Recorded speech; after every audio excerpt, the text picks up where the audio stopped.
Hay sacramentos tanto del mal como del bien en torno nuestro, y vivimos y nos movemos, a mi juicio, en un mundo desconocido, en un lugar donde hay cavernas y sombras y moradores del crepúsculo. Es posible que el hombre pueda a veces retroceder en el sendero de la evolución, y creo que hay un saber terrible que no ha muerto todavía. No hace muchas semanas, en la esquina de una calle del pueblo de Pasquag, Rhode Island, un peatón alto, de constitución fuerte y aspecto saludable, dio mucho que hablar a causa de su singular comportamiento. Al parecer había bajado por la carretera de Chepachet y al llegar a la parte más densa había torcido a la izquierda, por la calle principal, donde varios bloques de modestos establecimientos dan cierta impresión de núcleo urbano. Al llegar allí, y sin causa aparente, manifestó su singular comportamiento.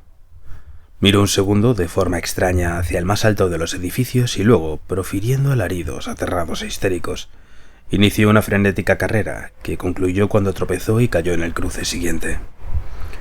Unas manos solícitas le recogieron y le sacudieron el polvo, descubriéndose entonces que estaba consciente, físicamente ileso y claramente repuesto de su repentino ataque de nervios. Murmuró unas avergonzadas explicaciones sobre cierta tensión que había soportado. Se encaminó, con la cabeza gacha, hacia la carretera de Chepachet y emprendió el regreso sin volver la vista atrás ni una sola vez. Encontraron extraño que le sucediera a un hombre tan corpulento, robusto y de aspecto tan normal un percance semejante. Extrañeza que no disminuyó al oír los comentarios de uno de los mirones, que le había reconocido como el huésped de un conocido lechero de las afueras de Chepachet. Resultó ser un detective de la policía de Nueva York, llamado Thomas F. Malone, el cual se encontraba disfrutando de un largo permiso para someterse a un tratamiento médico, tras un trabajo excepcionalmente arduo en un espantoso caso local de dramáticas consecuencias. Varios edificios de ladrillos se habían derrumbado durante una redada en la que él había participado, y hubo algo en la mortandad general entre detenidos y compañeros suyos que le había horrorizado de manera especial. A causa de ello, había adquirido un horror agudo y anómalo a todo edificio que se pareciese siquiera remotamente a los que habían derrumbado. De manera que, al final, los psiquiatras le prohibieron contemplar cualquier edificio de ese tipo durante algún tiempo.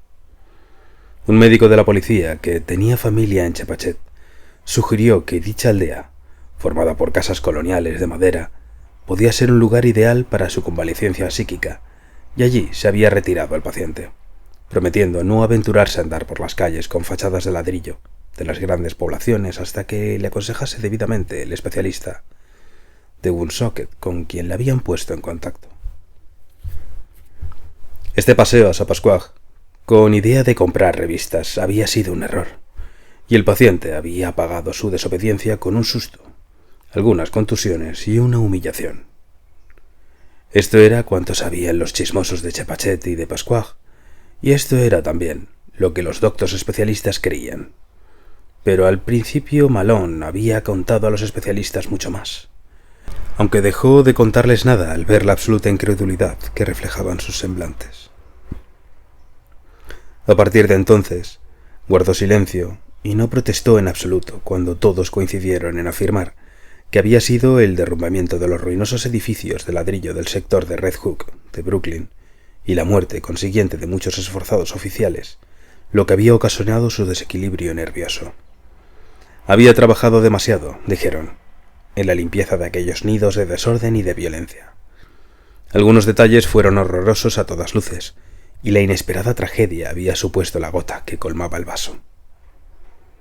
Esta era una explicación simple que todo el mundo podía entender, y como Malone no era un simple, comprendió que era preferible dejarlo así. Hablar a unas gentes sin imaginación de un horror que escapaba a toda concepción humana, de un horror que se cobijaba en casas y en edificios, y en ciudades invadidas por el cáncer y la lepra de una maldad venida de otros mundos, habría sido invitarles a que le encerrasen en una celda acolchada, en vez de permitirle un descanso temporal. Y Malone era un hombre con sentido común, a pesar de su misticismo. Tenía la aguda visión del celta para ver las cosas preternaturales y ocultas, y el ojo vivo del lógico para lo que en apariencia era convincente, amalgama que le había llevado muy lejos en los 42 años de su vida y le había colocado en extraños lugares para un hombre que se había formado en la Universidad de Dublín y había nacido en una villa georgiana próxima a Phoenix Park. Y ahora, al repasar las cosas que había visto y sentido y comprendido, Malone se alegró de no haber confiado en nadie, algo que era capaz de convertir a un intrépido luchador en un neurótico tembloroso. Las viejas barriadas de ladrillo y las oleadas de rostros cetrinos y huidizos en algo pesadillesco y prodigiosamente siniestro. No sería esta la primera vez que sus sentimientos se quedaran sin interpretación, pues acaso no era su mismo acto de sumergirse en el abismo políglota de la hampa neoyorquina un fenómeno que escapaba a toda explicación razonable. ¿Qué podía contarles a las gentes prosaicas sobre las antiguas brujerías y las grotescas maravillas discernibles para unos ojos sensibles en este caldero inmundo, donde las más diversas heces de épocas malsanas mezclaban su ponzoña y perpetuaban sus obscenos terrores? Él había visto la llama verde e infernal de secreto prodigio en esa confusión estridente y evasiva de avidez exterior y de interna blasfemia, y había sonreído con desprecio cuando los neoyorquinos que le conocían se burlaban de sus experimentos en su labor policial. Se habían mostrado muy graciosos y cínicos, y se habían reído de su búsqueda fantástica de misterios incognoscibles, asegurándole que en esos tiempos no habla en Nueva York más que bajeza y vulgaridad. Uno de ellos le había apostado bastante dinero a que, pese a las numerosas cosas emocionantes que había publicado en la Dublin Review, no eran capaz de escribir siquiera un relato verdaderamente interesante sobre la vida de los bajos fondos de Nueva York, y ahora, al reflexionar sobre ello, se daba cuenta de la ironía cósmica que había justificado las palabras proféticas al refutar secretamente su frívolo significado. El horror, como vio al fin, no podía ser objeto de relato, pues como el libro que cita la autoridad alemana de Poe, no consiente en ser leído. Para Malone, la existencia producía siempre una sensación de latente misterio. De joven, había percibido la oculta belleza, el éxtasis de las cosas, y había sido poeta, pero la pobreza y el sufrimiento y el exilio le habían hecho volver la mirada en direcciones más tenebrosas, y se había estremecido ante la maldad del mundo que le rodeaba. La vida diaria se había vuelto para él una fantasmagoría de sombras macabras, brillante y descocada unas veces, ocultando la corrupción con el mejor estilo de Beardsley, y otras sugiriendo terrores tras las formas y los objetos más corrientes, como las obras sutiles y menos llamativas de Gustave Doré. A menudo consideraba misericordioso que la mayoría de las personas inteligentes se mofaran de los misterios más recónditos, pues arguía, si las mentes superiores entraran alguna vez en comunicación plena con los secretos guardados por antiguos cultos inferiores, no tardarían las anormalidades no solo en destruir el mundo, sino en amenazar la misma integridad del universo. Estas reflexiones eran morbosas, evidentemente, pero su agudo sentido de la lógica y su profundo humor las equilibraban de manera saludable. Malone se conformaba con que sus ideas se quedaran en visiones semivislumbradas y prohibidas, para poder jugar con ellas con ligereza. La historia llegó solo cuando el deber le colocó ante una revelación infernal, demasiado repentina e intensa para poder soslayarla. Hacía algún tiempo que le habían destinado a la comisaría de Butler Street en Brooklyn, cuando tuvo noticia del caso de Red Hook. Red Hook es un laberinto de híbrida miseria próximo al barrio marinero, frente a la isla del Gobernador, con suicidas carreteras que ascienden de los muelles a un terreno elevado, donde los deteriorados tramos de Clinton Street y Court Street conducen al ayuntamiento. Sus casas son, en su mayoría, de ladrillo, construidas durante el segundo cuarto del siglo XIX, y algunos de los callejones y travesías más oscuros tienen sabor antiguo y seductor que la literatura convencional nos inclina a calificar de dickensiano. La población es una mezcolanza y un enigma irremediables. En ella chocan entre sí componentes sirios, españoles, italianos y negros, a no mucha distancia de los cinturones escandinavo y americano. Es una Babel de ruidos e inmundicia que profiere extraños gritos al contestar a las mansas olas oleaginosas que lamen los sucios espigones y a las monstruosas letanías que compone el órgano de los silbidos portuarios. Aquí imperaba hace tiempo un cuadro mucho más brillante, cuando los marineros de ojos daros pululaban por las calles inferiores y unos hogares con más personalidad y gusto bordeaban la colina. Aún pueden descubrirse vestigios de su antiguo esplendor en las formas elegantes de los grandes edificios, las airosas iglesias y los testimonios de un arte y un pasado originales en pequeños detalles diseminados aquí y allá. Un gastado tramo de escaleras, una puerta deteriorada, un par de carcomidas columnas decorativas, o un trozo de lo que en otro tiempo fuera espacio verde, con la barandilla torcida y herrumbrosa. En general, las casas componen bloques homogéneos, y de cuando en cuando se eleva una cúpula con múltiples ventanas para recordar los tiempos en que las familias de los capitanes y los armadores vigilaban el mar. Un centenar de dialectos blasfemos asaltaban el cielo desde esta mezcolanza de podredumbre material y espiritual. Hordas de merodeadores deambulaban, gritando y cantando por callejones y calles. Unas manos furtivas de tarde en tarde apagaban de pronto la luz y corrían las cortinas, y unos rostros oscuros, marcados por el pecado, desaparecían de la ventana al sorprenderlos el visitante. Los policías desesperan de imponer algún orden y tratan de levantar barreras a fin de proteger el mundo exterior del contagio. Al ruido metálico de la patrulla responde una especie de silencio espectral, y los detenidos, que se llevan jamás, se muestran comunicativos. Los delitos evidentes son tan variados como los dialectos locales, y abarcan desde el contrabando de ron y la entrada clandestina de extranjeros, pasando por los diversos grados de depravación y oscuro vicio, hasta el asesinato y la mutilación en sus formas más horrendas. El hecho de que estos delitos visibles no sean más frecuentes no es ninguna honra para el vecindario, a menos que la capacidad de ocultación sea un arte digno de honra. Entra más gente en Red Hook de la que sale, al menos de la que sale por tierra, y los causantes de ello son menos locuaces con toda probabilidad. Malone encontró en ese estado de cosas un vago hedor y secretos más terribles que cuantos pecados denunciaban los ciudadanos y deploraban los sacerdotes y filántropos. Sabía, como persona en que una gran imaginación se unía a conocimientos científicos, que la gente moderna, que vive al margen de la ley, tiende misteriosamente a repetir las pautas instintivas más oscuras del salvajismo primitivo y cuasi simiesco en su vida diaria y en sus observaciones rituales.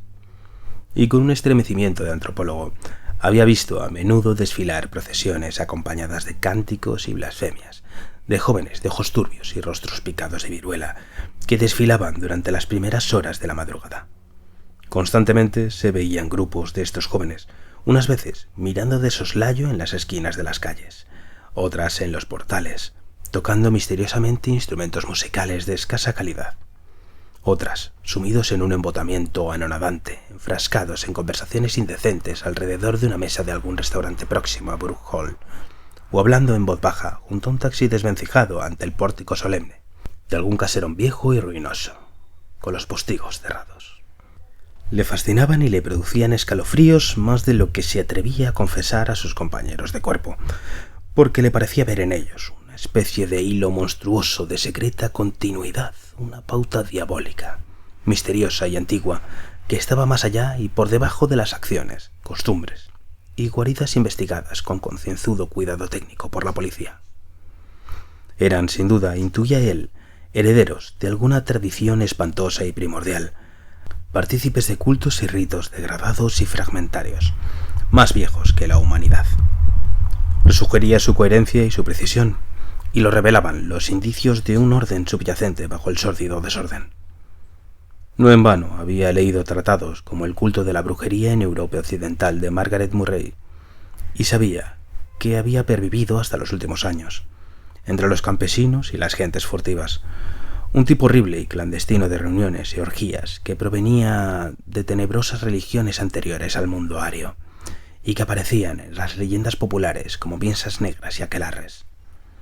No creía en absoluto que hubiesen desaparecido por completo estos vestigios infernales de magia sático-turania y de cultos de la fertilidad, y se preguntaba a menudo cuánto más antiguos y negros serían algunos de ellos de lo que se contaba en realidad. Fue el caso de Robert Schiedam el que introdujo a Malone en el asunto de Red Hook. Schiedam era un hombre solitario y culto que pertenecía a una antigua familia holandesa. Cantó desde el principio con los medios justos para vivir con independencia y habitaba la amplia pero mal conservada mansión que su abuelo había construido en Flatbush, cuando dicho pueblo era poco más que un agradable conjunto de casas de estilo colonial, alzadas en torno al templo de la iglesia reformada cubierto de hiedra, con su campanario y su cementerio cercado con valla de hierro y poblado de lápidas con nombres holandeses. En su casa solitaria de Martens Street, en medio de un jardín de árboles venerables, Schiedam había leído y meditado durante 6 décadas, excepto un periodo en que embarcó una generación antes rumbo al viejo continente, donde permaneció durante 8 años. No podía permitirse tener criados, admitía pocas visitas y en su absoluta soledad evitaba amistades íntimas y recibía a sus escasos conocidos en una de las 3 habitaciones de la planta baja, que él mismo mantenía en orden. Una inmensa estancia con estanterías que llegaban hasta el techo, sólidamente atestadas de libros pesados, rotos, arcaicos y de aspecto vagamente repugnante. El crecimiento del pueblo y su absorción final por el distrito de Brooklyn no había significado nada para Schiedam, quien a su vez había ido significando menos para el pueblo. La gente mayor aún le señalaba por la calle, pero para la mayoría de la población más joven era tan solo un tipo raro, corpulento y viejo, cuyo cabello blanco y desgreñado, barba hirsuta y traje negro y reluciente y bastón con puño de oro le valían una mirada divertida y nada más. Malone no le conoció de vista hasta que el deber le hizo intervenir en el caso, pero había oído hablar que era una verdadera autoridad en supersticiones medievales, y una vez había querido echar una ojeada a un opúsculo suyo, ya agotado sobre la cábala y la leyenda de Fausto, opúsculo que un amigo suyo había citado de memoria. Schiedam se convirtió en un caso cuando sus lejanos y únicos parientes trataron de obtener un dictamen judicial sobre su salud mental. La decisión de estos parientes había parecido repentina al mundo exterior, pero en realidad la tomaron solo tras una prolongada observación y penosas discusiones. Se basaba en ciertos cambios extraños que habían apreciado en su forma de hablar y en sus hábitos, así como en extravagantes referencias a prodigios inminentes y en sus inexplicables visitas a los vecindarios de Brooklyn de mala reputación.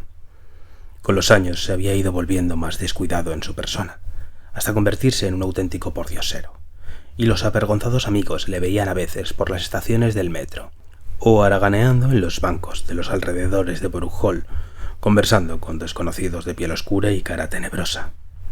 Cuando hablaba era para farfullar cosas sobre ciertos poderes ilimitados que casi tenía bajo su control, y repetir con furtivas miradas de inteligencia palabras o nombres místicos como Sefirot, Asmodeo y Samael. El dictamen judicial declaró que estaba consumiendo sus rentas y malgastando su peculio en la compra de extraños volúmenes, importados de Londres y de París, y en el mantenimiento de un sótano miserable en el distrito de Red Hook, donde pasaba casi todas las noches recibiendo extrañas delegaciones de gentes extranjeras, broncas y heterogéneas, y dirigiendo al parecer cierta clase de ritos ceremoniales, tras las verdes y discretas persianas. Los detectives, a quienes se asignó su vigilancia, informaron haber oído desde el exterior extraños gritos y cánticos y ruidos de saltos durante esos ritos nocturnos, y se estremecían ante su éxtasis y abandono, pese a las vulgares orgías que solían celebrarse en ese sector embrutecido. Sin embargo, cuando llegó a conocerse la noticia, Schiedam se las arregló para seguir en libertad. Ante el juez, su actitud fue cortés y razonable, y admitió sin reservas la rareza de conducta y extravagancia de lenguaje en que había caído a causa de su excesiva entrega al estudio y a la investigación. Se había consagrado, dijo, a las investigaciones de ciertos aspectos de las tradiciones europeas que requerían el más estrecho contacto con grupos extranjeros y el conocimiento de sus canciones y sus danzas populares. La idea de que una ruin sociedad secreta le estaba devorando, como sugerían sus parientes, era evidentemente absurda. Demostraba lo poco que comprendían su obra. Tras el triunfo de sus serenas explicaciones, se le dejó en libertad y fueron retirados los detectives contratados por los Schiedam, Corlear y Van Brandt, con resignado disgusto. Fue por entonces cuando se hizo cargo del caso un grupo formado por inspectores federales y policías, Malone entre ellos.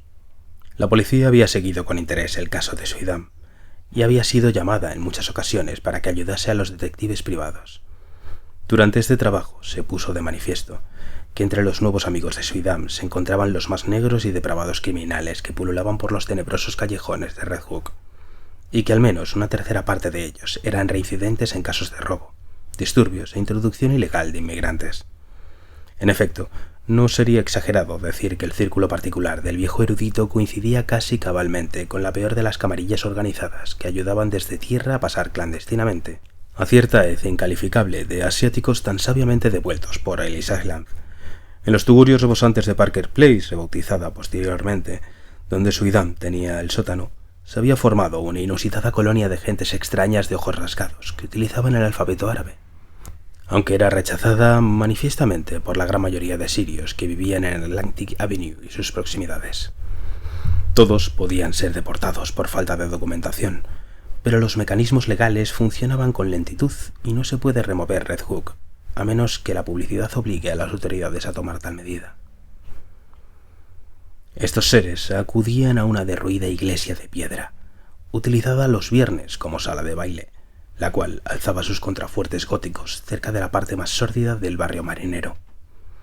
Teóricamente era católica, pero los sacerdotes de todo Brooklyn negaban al lugar toda categoría y autenticidad, y los policías coincidían con ellos cuando escuchaban el rumor que salía de ella por la noche. Malone creía oír a veces, cuando la iglesia permanecía vacía y sin luces, las notas bajas y desafinadas de un órgano secreto y terrible, como si brotasen de las profundidades del subsuelo. En cuanto a los demás observadores, les amedrentaban los chillidos y golpes de tambor con que acompañaban los servicios religiosos. Al ser interrogado, Suydam dijo que creía que el ritual era un residuo del cristianismo nestoriano teñido de chamanismo del Tíbet. La mayoría de estas gentes, según él, era de origen mongólico y procedía de alguna región próxima al Kurdistán, y Malone no pudo evitar el pensar que el Kurdistán es el país de los yezidíes, últimos supervivientes de los adoradores persas del diablo. Fuera como fuese, el revuelo de la investigación de Suydam confirmó que estos recién clandestinos acudían a Red Hook en número cada vez mayor. Entraban por el país gracias a alguna aspiración no detectada por los oficiales de aduanas ni por la policía portuaria. Invadían Parker Place y se extendían rápidamente por la colina, siendo acogidos con fraternidad por los variopintos residentes de la zona. Sus figuras achaparradas y sus fisionomías característicamente bizcas, combinadas de manera grotesca con ropas llamativamente americanas, aparecían cada vez más con frecuencia entre los maleantes y pistoleros nómadas del sector de Brook Hall, hasta que por último se juzgó necesario efectuar un censo de todos ellos, averiguar cuáles eran sus recursos y ocupaciones y ver la forma de cercarles y entregarles a las autoridades de inmigración. Malone fue asignado para esta misión por acuerdo de las fuerzas federales y locales, y cuando empezó la criba de Red Hook, percibió que se encontraba al borde del mismo unos terrores indecibles, con la figura andrajosa y descuidada de Robert Suydam como principal enemigo y adversario. Los métodos de la policía son diversos e ingeniosos. Malone, valiéndose de discretos paseos, cuidadosas conversaciones casuales, calculados ofrecimientos de licor y discretas entrevistas con asustados prisioneros, se enteró de bastantes detalles sueltos sobre ese movimiento que había adoptado un cariz tan amenazador. En efecto, los recién llegados eran kurdos, aunque hablaban un dialecto oscuro y desconcertante en cuanto a su exacta filología.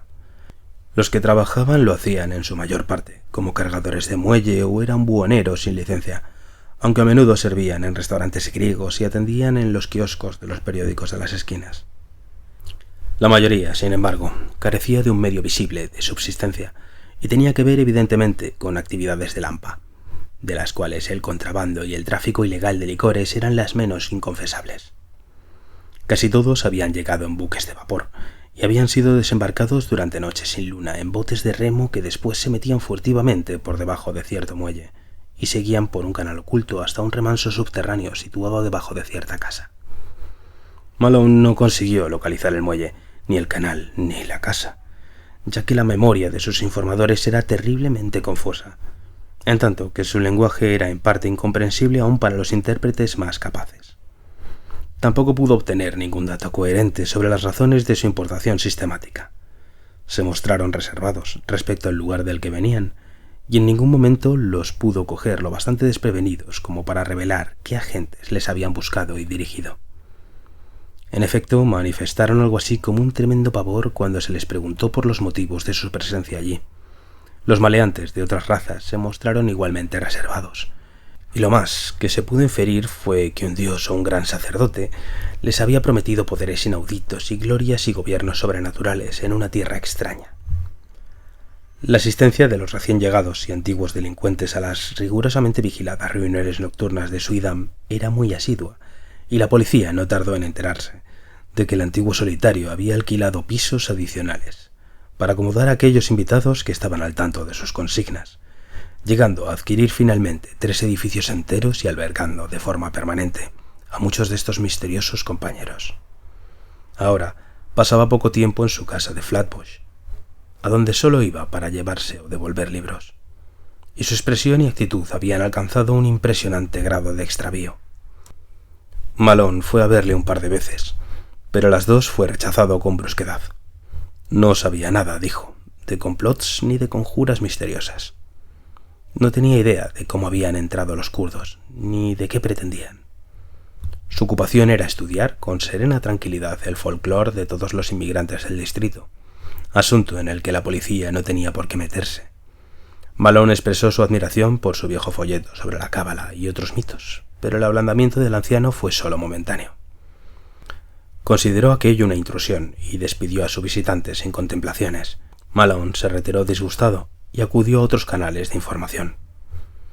Nunca sabremos qué habría descubierto Malone si hubiese podido trabajar con continuidad en el caso, pero un conflicto estúpido entre las autoridades locales y las federales hizo que se suspendiesen las investigaciones durante meses, en el curso de los cuales el detective se ocupó en otras misiones, pero en ningún momento perdió interés ni dejó de asombrarle lo que empezaba a sucederle a Robert Suidam, coincidiendo con una ola de secuestros y desapariciones que conmocionó a Nueva York.